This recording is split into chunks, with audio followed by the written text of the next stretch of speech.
à tous et à toutes, bienvenue sur Free Matin. Elles sont 12 universités privées à perdre officiellement leur autorisation d'ouverture. Nous en parlerons dans le débat sur Free Matin dans un instant.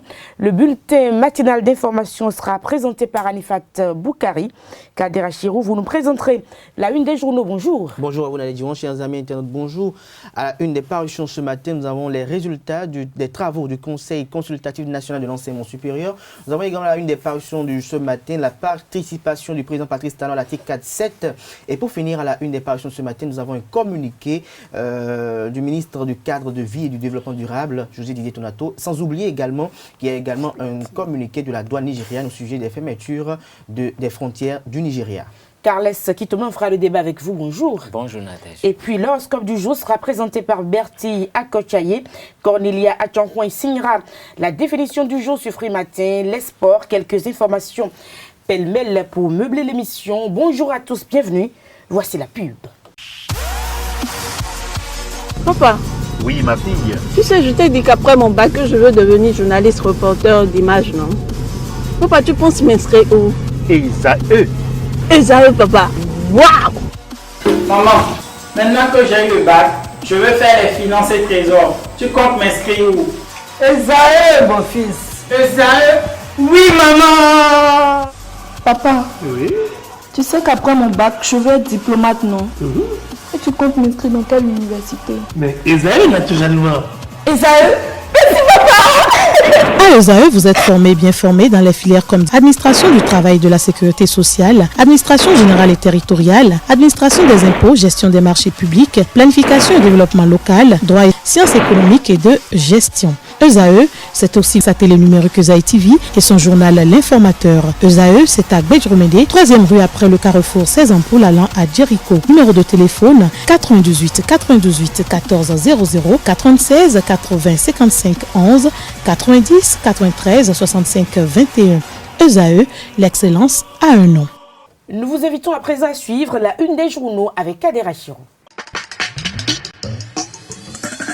Bonjour à nouveau, chers amis internautes. Nous démarrons par le quotidien béninois d'information générale et d'analyse d'informateurs qui titre ce matin en manchette travaux du Conseil consultatif national de l'enseignement supérieur. ESAE se maintient au top des établissements agréés. Toute la liste des établissements privés d'enseignement supérieur autorisés pour 2019-2020 vous est proposée dans les colonnes de la parution du jour de l'informateur. Toujours à la une de l'informateur de ce jeudi, pour régler ses comptes avec Patrice Talon, Bouni divise les forces correspondant bien émergents.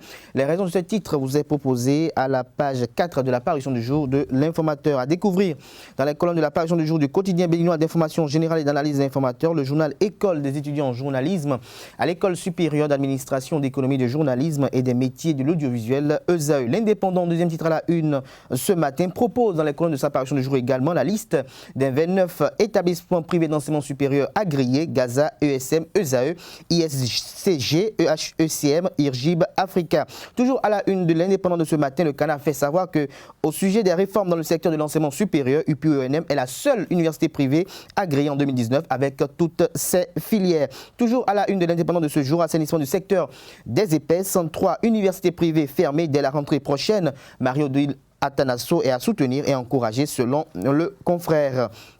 Fraternité en manchette ce matin, vacances gouvernementales hors du Bénin, une mauvaise publicité au tourisme national selon le confrère. Toujours à la une de Fraternité de ce matin, autorité du bassin de Volta, la structure focale nationale du Bénin en gestation. Des précisions dans l'école de sa parution du jour et de cours constitutionnel. La décision qui condamne Modeste Toboula vous est proposée à la page 4 de la parution du jour de Fraternité Nord-Sud quotidien, Leadership Day. La 3e édition se tient le 7 septembre prochain, annonce le confrère. Le challenge évaluation diagnostique du 24 août prochain, tout le monde enfin d'accord, s'exclame le confrère. Le 8 francs de la CS PIB vous est proposé à la page 3 de la parution du jour du Canard. Toujours à la une de le challenge de ce matin, supposée fermeture de la frontière par le gouvernement nigérien. Intox, s'exclame le confrère. Le communiqué qui rétablit la vérité vous est proposé à la page 3 de sa parution du jour. 5 minutes en manchette, affiche Boni Yahi, Patrice Talon et Sébastien Germain à Javon. Et titre, tiraillement autour des certificats de conformité, jusqu'où iront Talon et ses opposants s'inquiètent le confrère ce matin. Matin libre, dialogue politique post-électoral. Pourquoi Talon invite le clergé, s'interroge le confrère. Plus de précisions à la page 2 de sa parution du jour. Quartier Al-Barika à Parakou, les délinquants dictent la loi, renseigne la une du jour du confrère Matin libre. La cloche en manchette ce matin, évaluation diagnostique des reversés de 2008. La CSPIB rentre dans la danse. Elle invite à une mobilisation générale des enseignants. 18 045 enseignants, agents contractuels de l'État 2008, planche dans 23 centres samedi prochain.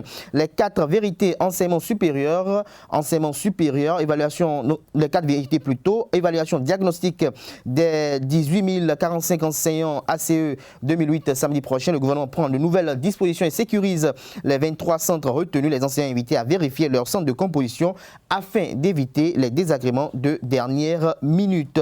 Nous passons à présent au quotidien l'actualité polémique autour de l'évaluation diagnostique. La démarche de la Fondation Yakou Malherossou qui clarifie le débat des syndicalistes et candidats apaisés dans leurs craintes. Libération à présent, invité d'honneur pour la 7e édition de TICAD. Talon va faire parler son leadership au Japon, annonce le confrère. Assainissement du secteur privé de l'enseignement supérieur. La direction des établissements privés de l'enseignement supérieur ferme les baraques de 103 universités privées, communique le potentiel ce jour en deuxième titre à la une. La Nation en manchette ce matin, accord d'agrément pour les universités privées. Une centaine d'établissements passent d'être fermés. Des précisions à la page 3 de la parution du jour du quotidien national d'information. Toujours à la une du quotidien de service public, lancement de l'édition 2019 du festival Effusion, les jeunes ouest-africains appelés à se connecter à Dieu. La priorité à présent, présentation de la liste des universités privées autorisées cette année. Dodia Mouzouvi annonce les couleurs, plus de précisions à la page 5 de la parution du jour du Canard. Nous passons à présent à le matinal, fermeture de ses frontières avec certains voisins. À quel jeu joue le Nigeria, s'interroge le confrère. Les clarifications des douanes nigérianes vous est proposé à la page 2 de la parution du jour du Canard. Nous restons à la une de le matinal, évaluation diagnostique des enseignants reversés en ACE en 2008. Le DOB rassure des dispositions pratiques, des précisions à la page 9 de sa parution du jour. Le Béninois libéré, fermeture des frontières du Nigeria, plus de 100 pays concernés, sans oublier que Dangote est aussi victime. À lire le communiqué des autorités nigérianes dans la colonne de la parution du jour du quotidien Le Béninois libéré. Toujours à la une de Le Béninois libéré, supposition, suspension de sa médiation dans la crise post-électorale. Les clarifications du clergé vous sont proposées à la page 4 de la parution du jour du Canard. Monde 7 info à présent. 44e session ordinaire du CIP-UEMOA. D'après ce prononce un discours de revoir très pathétique. D'un poste, il part pour un autre beaucoup plus républicain. Nous passons à présent au quotidien Les Pharaons pour mettre un terme à la une des journaux de ce jeudi. Les Pharaons qui titrent en manchette ce matin éducation. Le DOB et la CSPIB exhortent les enseignants à se faire évaluer et incivisme dans les villes du Grand Noko. Les mises en garde du ministre du Cadre de vie et du Développement durable, José Didier Tonato, vous sont proposées à la page 3 de la parution du jour du Canard. Les quotidiens béninois sont disponibles dans les kiosques, près de 300 francs CFA.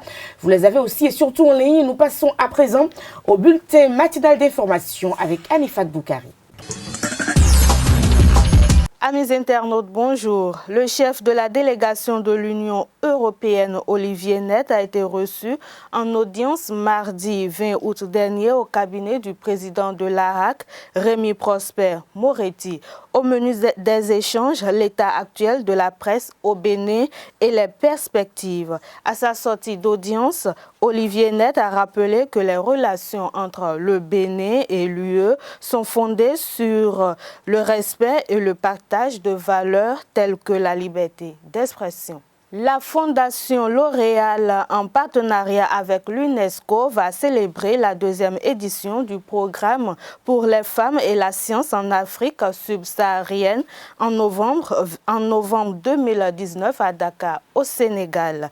Dans le cadre de cet événement, la Fondation L'Oréal attend renforcer son action dans cette région du monde afin de mieux soutenir les femmes scientifiques africaines et contribuer au développement de l'excellence scientifique au féminin en Afrique. Ce programme va récompenser 20 jeunes femmes africaines scientifiques de 15 pays. Le directeur des établissements privés d'enseignement supérieur soutenu par la Direction générale de l'enseignement supérieur a rendu public sous l'égide du ministère de l'enseignement supérieur et de la recherche scientifique les résultats des travaux du Conseil consultatif national de l'enseignement supérieur. Cette deuxième édition de l'agrément a été couronnée par diverses observations faites par la Commission. Le professeur Dodi Amozouvi présente ici la liste des établissements ayant obtenu l'agrément. La liste des universités privées d'enseignement supérieur qui ont reçu l'agrément, soit pour poursuivre le renouvellement, soit pour être nouvellement agréé.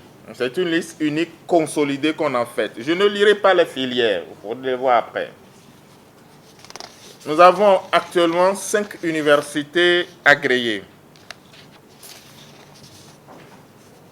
L'Université africaine de technologie et de management Gaza Formation. Agrément renouvelé. Amélioration du score des autorisations d'enseigner. Performance académique particulièrement remarquable. Université IRGIB Africa. Agrément renouvelé. Amélioration du score des autorisations d'enseigner. Performance académique particulièrement remarquable. Université catholique d'Afrique de l'Ouest. Agrément renouvelé, mais en sursis d'1 an supplémentaire pour non-amélioration du score des autorisations d'enseigner et pour rapport annuel d'activité peu fourni. Université protestante d'Afrique de l'Ouest, UPAO. Agrément renouvelé, mais en sursis d'1 an supplémentaire pour non-amélioration du score des autorisations d'enseigner et pour rapport annuel d'activité peu fourni. Université polytechnique internationale Obiang Nguema, UPI-ONM. Université agréée en 2019. Seuil de réussite atteint, absence de critères éliminatoires, dossier complet. Voilà aujourd'hui les 5 universités privées que nous avons. Les établissements privés d'enseignement supérieur. Les cours SONU. Agrément renouvelé mais en sursis d'1 an supplémentaire. C'est pour les mêmes causes. ESAE. Agrément renouvelé mais en sursis d'1 an supplémentaire. ESEB Le Berger. Agrément renouvelé mais en sursis d'1 an supplémentaire. ESGTIC. Agrément renouvelé mais en sursis d'1 an supplémentaire. ESMER. Agrément renouvelé mais en sursis d'1 an supplémentaire. Sainte Félicité.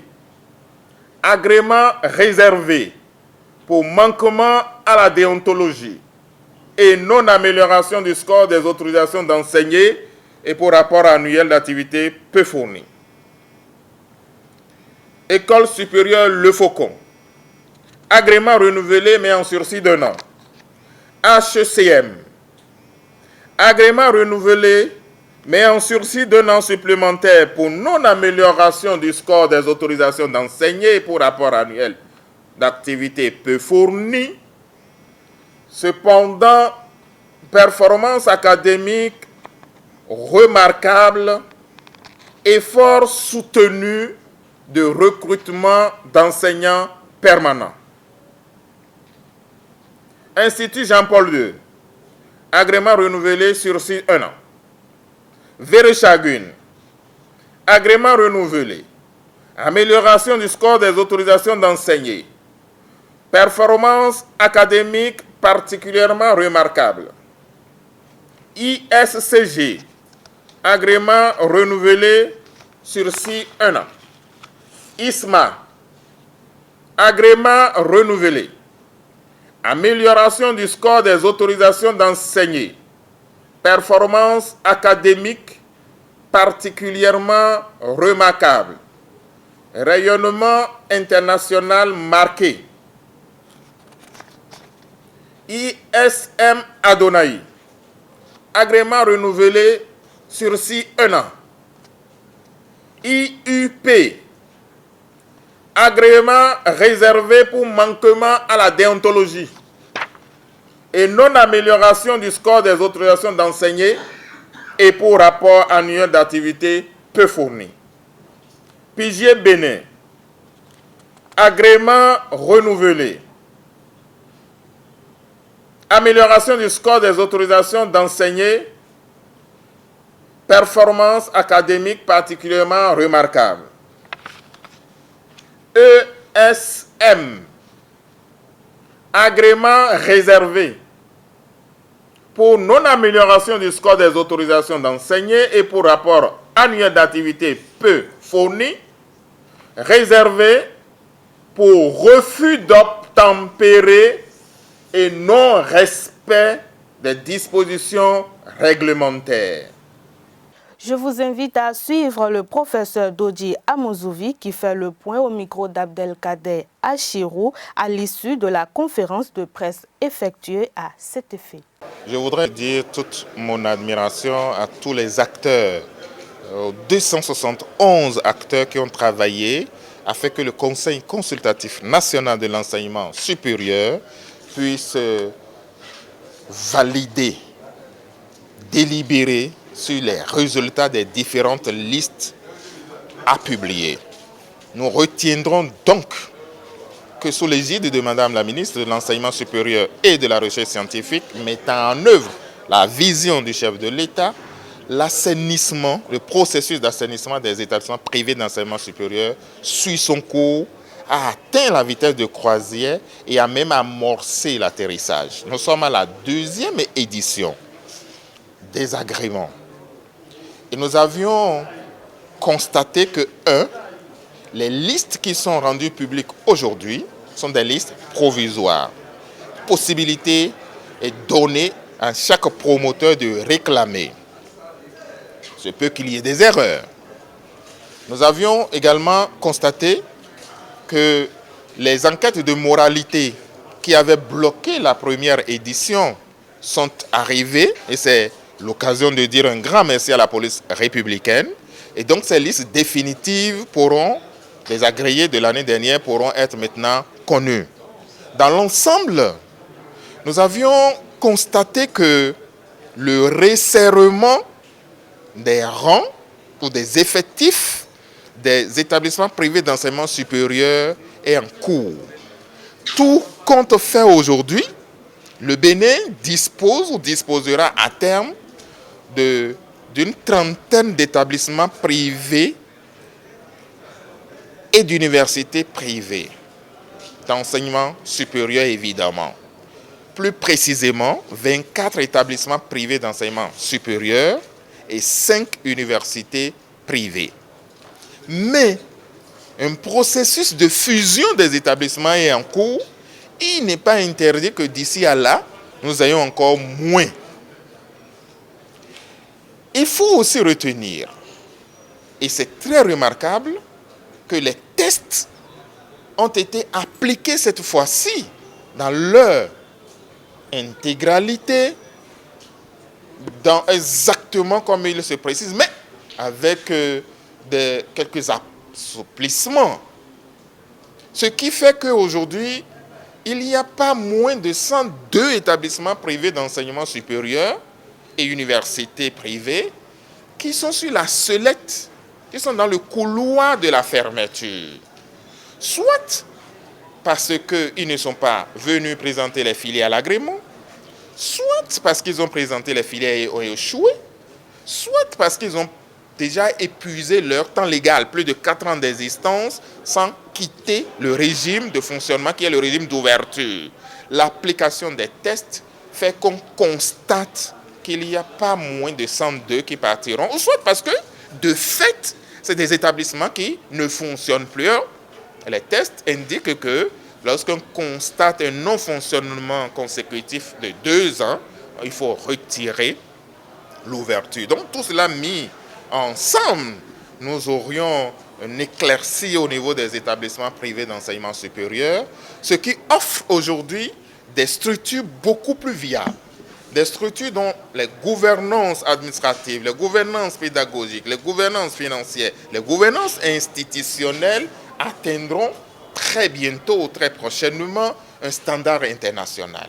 Et c'est bon pour la formation des jeunes, c'est bon pour la formation de la relève, et c'est ce que recherche l'excellence, c'est ce que recherche le peuple béninois entier en amorçant le processus de la rupture au soir du 6 avril 2016. Donc, ces résultats provisoires que nous avons publiés vont faire le bon effet sur la bonne formation de la relève. Et je voudrais remercier tous les acteurs qui y ont contribué. Fin de ce bulletin matinal. Merci de m'avoir suivi. Passez une excellente journée. Le débat sur Frimatin à quelques jours donc de la rentrée 2019-2020. Certaines universités, elles sont 12, perdent officiellement leur autorisation d'ouverture. Un coup dur quand même, Kales Kitome. C'est le moins qu'on puisse dire pour ces universités qui seront obligées de fermer les portes ou de façon instantanée ou progressive, dans la mesure où ouvrir une université, c'est un investissement. C'est un investissement humain, c'est un investissement financier, c'est beaucoup de choses. Donc, fermer du jour au lendemain pose un problème. Mais en même temps, il faut tenir compte des conditions. Sinon, des conditions posées par l'État pour l'ouverture et le fonctionnement de ces universités. Et si on s'en tient un peu aux déclarations du professeur Dodi Amoussouvi, à la présentation de la liste de ces universités retenues, celles qui doivent fermer les portes, on se rend quand même compte que la démarche de l'État est pertinente. Dans la mesure où il y a des exigences qui ont été faites à ces écoles. Et si ces écoles n'ont pas été en mesure de satisfaire ces exigences, c'est normal qu'il y ait quelque chose en retour. Et je me demande pourquoi ces universités n'ont pas fait l'effort de satisfaire à ces exigences, parce que c'est des exigences qui fixent les règles. D'abord, les règles par rapport aux locaux qui vont abriter les cours, par rapport à la qualité de l'enseignement, par rapport au fonctionnement administratif, par rapport au programme enseigné et un ensemble de choses qui permettent quand même de vraiment partager le savoir, donner le savoir aux apprenants. Mais si toutes ces conditions ne sont pas réunies, si on se met en quatre, mais si on n'a pas tout ce qu'il faut, je pense que ça pose problème. C'est vrai qu'il peut y avoir d'autres interprétations, mais à s'en tenir qu'aux critères qui ont été donnés, je trouve que l'État est vraiment dans ses droits et l'État doit agir de la sorte. Et même quand on leur dit de fermer, je crois qu'avant d'en arriver là, l'État avait souhaité qu'il y ait des fusions dans toutes les écoles qui ne pouvaient pas satisfaire aux critères d'effectifs, parce qu'il y a des effectifs quand même minimum qu'il faut pour qu'une filière puisse bien fonctionner. Quand on demande seulement 25 étudiants dans une filière. De la première en troisième année, on veut seulement 25 étudiants dans la même filière. Ça veut dire à peu près 9 étudiants en première année, 9 en deuxième, 9 en troisième. Je crois que ce n'est pas trop demandé. Si on veut analyser un peu ce qu'il faut payer aux enseignants qui vont venir dispenser les cours pour ces trois classes, je pense que si on n'a pas ça, ça va être difficile de pouvoir vraiment faire quelque chose de potable, à moins qu'on aille chercher des gens qui ne sont pas qualifiés et qui sont prêts à tout pour faire le job. Donc, c'est quand même pertinent ce que l'État a dit. Tout ce qu'on peut souhaiter encore maintenant, ces établissements qui doivent fermer, si on peut leur donner la chance de pouvoir peut-être fusionner encore pour pouvoir donner quelque chose de bien, je pense que ça pourra sauver un peu les meubles. Donc, Kader Achirou, d'autres sont en sursis, d'autres jouent du côté des réservistes. Tout à fait. Je crois que tout a été, disons, un peu plus clair hier lors de la conférence de presse du ministère de l'Enseignement supérieur, qui a eu à son actif la Direction générale de l'enseignement supérieur, où le professeur Dodi Amoussouvi, directeur des établissements privés d'enseignement supérieur, a été le grand artisan. Tout a été fait sous le regard bienveillant de Madame la ministre Maria de la Tanasso. Il était question de quoi? De rendre public les différents travaux du Conseil consultatif national de l'enseignement supérieur. Et donc, comme vous avez si bien pu observer, il y a des universités, des écoles, des établissements privés d'enseignement supérieur qui ont vu leur autorisation d'ouverture retirée et donc elles doivent fermer.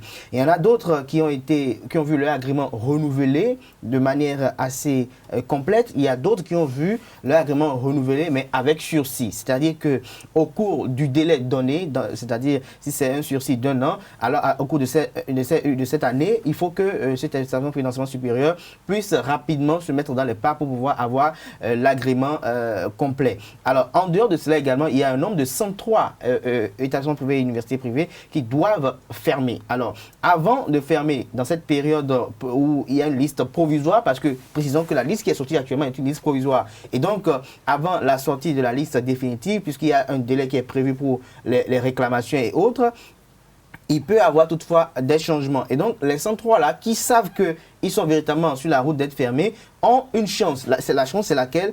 Celle de pouvoir fusionner. Alors, pour la plupart de ces établissements privés d'enseignement supérieur, ce qui leur est reproché sont divers. Parce que suite aux enquêtes de moralité qui ont été effectuées par la police républicaine, il y en a peut-être d'autres qui ont peut-être été condamnés par la justice déjà une fois. Il y en a d'autres peut-être qui sont de moralité douteuse. Il y en a d'autres qui sont peut-être fonctionnaires de l'État et qui n'ont pas respecté les exigences des tests prescrits en la matière. En dehors de cela également, il y a le critère que Kales Kitome évoquait tout à l'heure, où ils n'ont pas le nombre d'étudiants recommandés pour rendre viable la filière.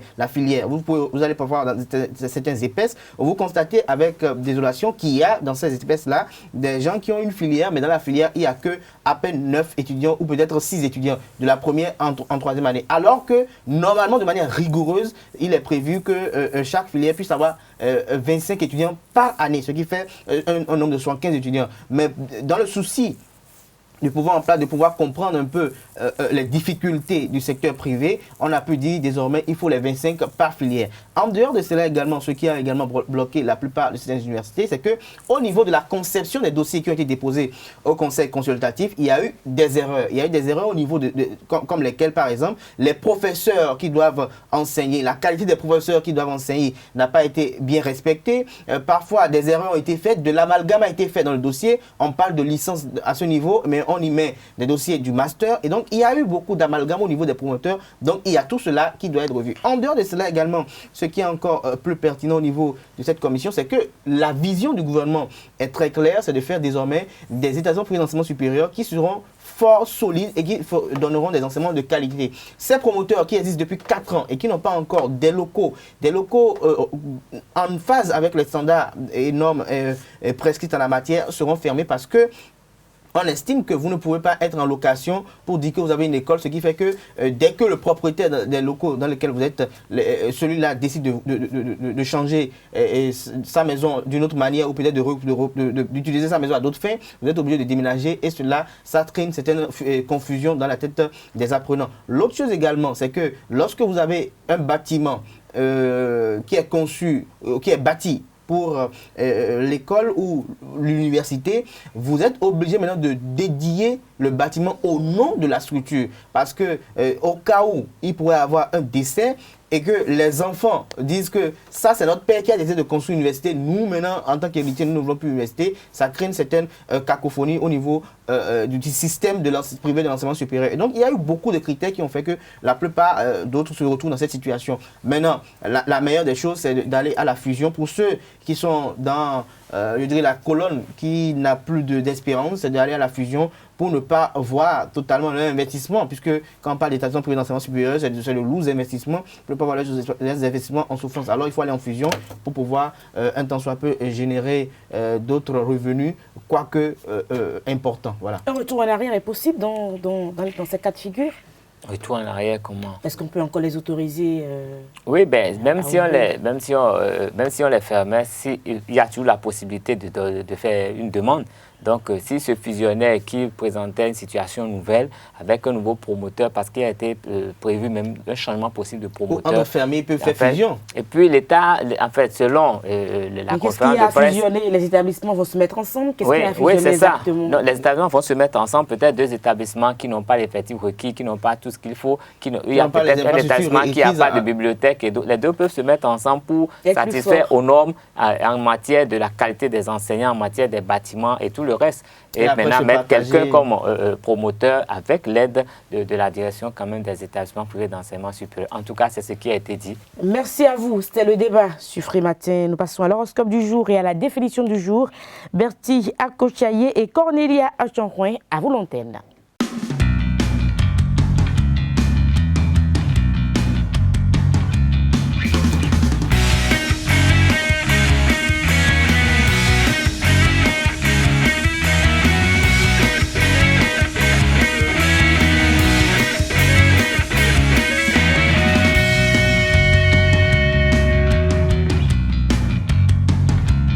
Bonjour chers amis internautes et bienvenue sur la définition du jour. Nous irons ce matin à la découverte de l'office du baccalauréat. Mais avant, voici ce qu'en pensent quelques citoyens.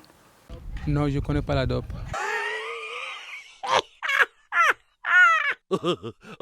Non, je n'ai jamais entendu parler.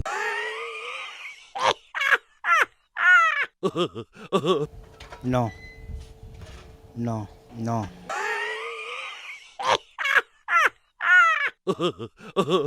La DOM, ça signifie la direction de l'office du baccalauréat. Tout ce qui a rapport au bac.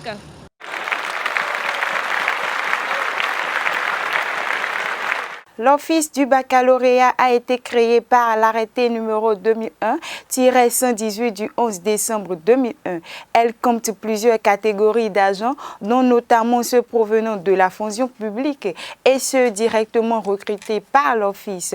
Pour le bon déroulement du baccalauréat, le président de la République du Bénin a signé le décret numéro 2015-485 du 7 septembre 2015 portant attribution, organisation et fonctionnement de l'office du baccalauréat. Cet office est régi par les dispositions de la loi numéro 94-009 du 28 juillet 1994 portant création, organisation et fonctionnement des offices à caractère social, culturel et scientifique. Il a pour seule mission d'organiser l'examen du baccalauréat en tenant compte des programmes en vigueur dans les établissements secondaires, généraux, techniques, technologiques et professionnels. Pour atteindre sa mission, l'office du baccalauréat est chargé notamment d'inscrire des candidats à l'examen du baccalauréat, de sélectionner et d'administrer des épreuves du baccalauréat, d'élaborer des arrêtés portant liste des candidats définitivement admis au baccalauréat.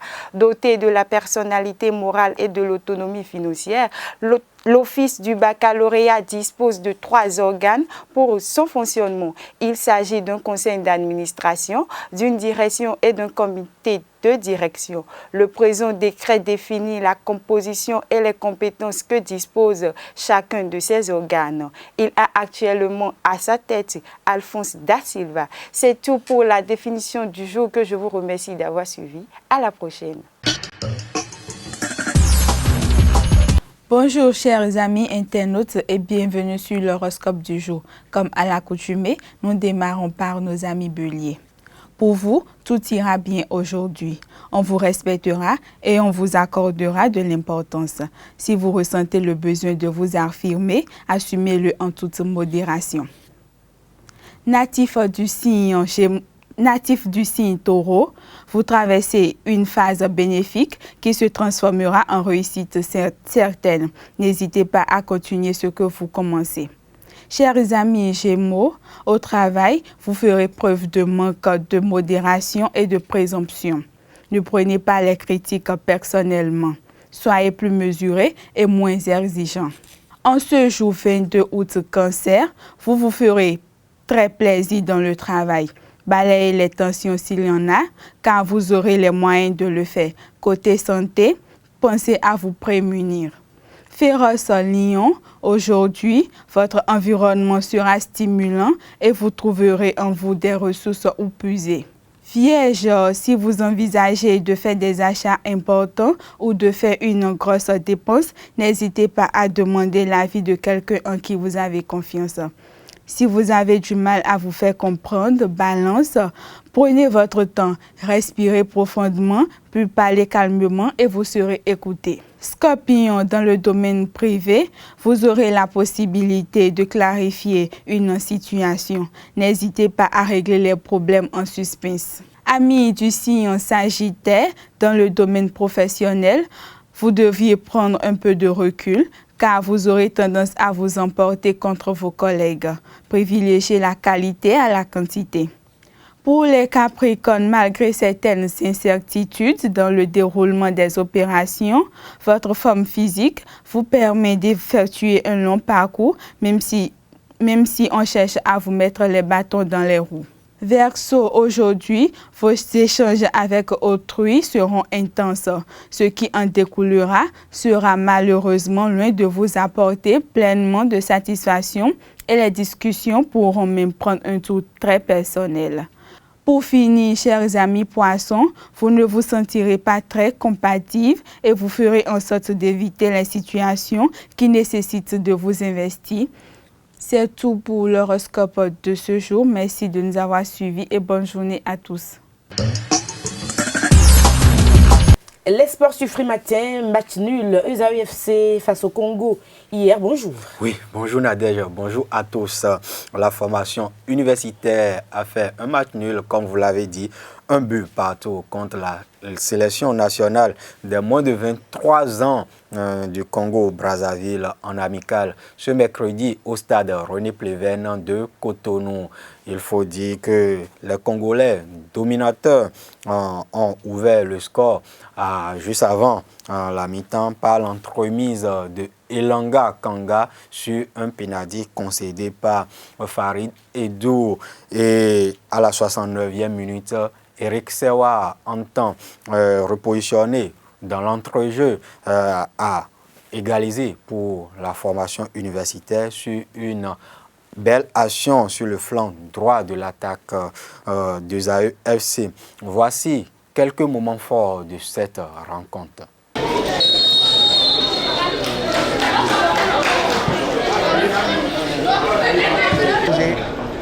Et là, on sent un peu la fougue, la rage de Marcel Danzino qui secoue, replace toute sa défense.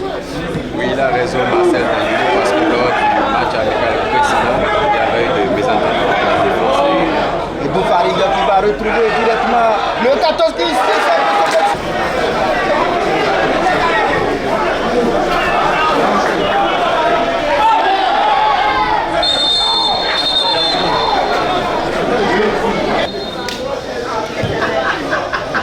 on s'est tellement compris la leçon. Domination congolaise. Ondo, Rissa. Le centre, il y a une main. La concentration. Il se lance. Michael dessous.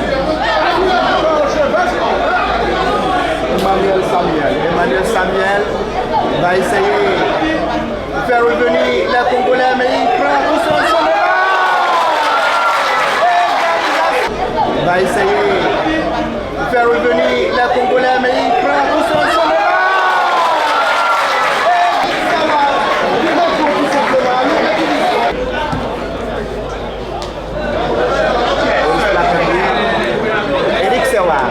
Eric Sewa qui retrouve les yeux fermés.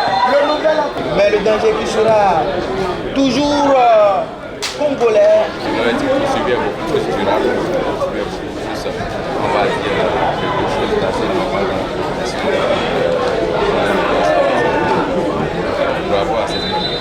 Ce Matès disputé à 3 jours de la réception de l'ASC Nîmes de la Mauritanie pour le compte du match retour du premier tour préliminaire de la Coupe de la Confédération Total CAF 2019-2020 a permis à Richard Biot et son encadrement technique de tirer quelques enseignements. Suivons-le. Nous sommes toujours dans le cadre de la préparation de notre match retour. Nous sommes mercredi aujourd'hui, on joue un match amical contre une équipe, une sélection nationale. Donc cette opposition nous a permis de voir d'abord à quel niveau nous sommes et qu'est-ce qu'il faut corriger. En première partie, j'ai constaté quelque chose, c'est que mes joueurs jouaient et ils avaient en tête le match du samedi. Ils se disaient, est-ce qu'il ne faut pas aller au contact, je vais au contact, je vais me blesser et je serai indisponible samedi. Mais à la mi-temps, je leur ai dit non, il fallait jouer et oublier le match du samedi. Vous allez voir, quand ils sont revenus, ils ont commencé par jouer. Les leçons que je tire, c'est que nous allons, là déjà, sur le plan de la vivacité, on doit encore corriger certaines choses parce qu'on constate que l'adversaire est un peu vivace. Vous voyez, quand c'est dur, nous n'arrivions pas à soutenir ce rythme-là. Donc nous allons corriger cet aspect de la chose. Quant à la conservation, je crois, nous avons le même niveau. Ils conservent quand ils ont le ballon, mais quand on a le ballon aussi, on fait de même. Du côté congolais, c'est la fin du séjour en terre béninoise.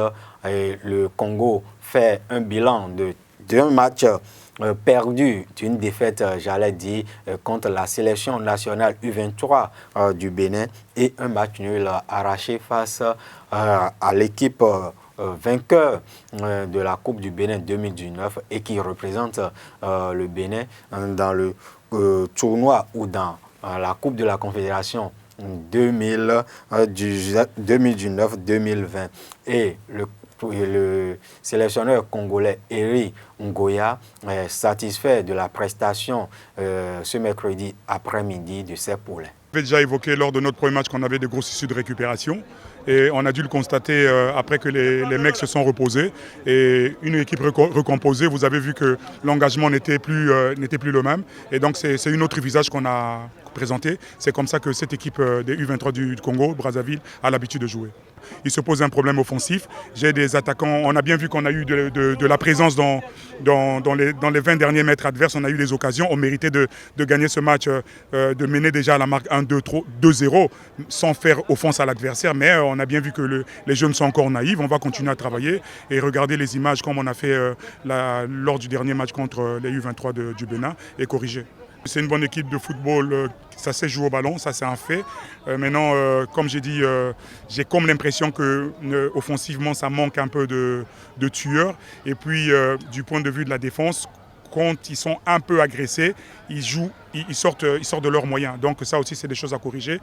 Dans ce cas, le principe du football dit entre celui qui a le ballon et celui qui n'a pas le ballon, c'est celui qui n'a pas le ballon qui commande. Quand on est pressé de cette façon, il faudrait que les joueurs de la deuxième ligne ou de la troisième ligne de solution porteurs du ballon, ça c'est des choses qu'on peut corriger.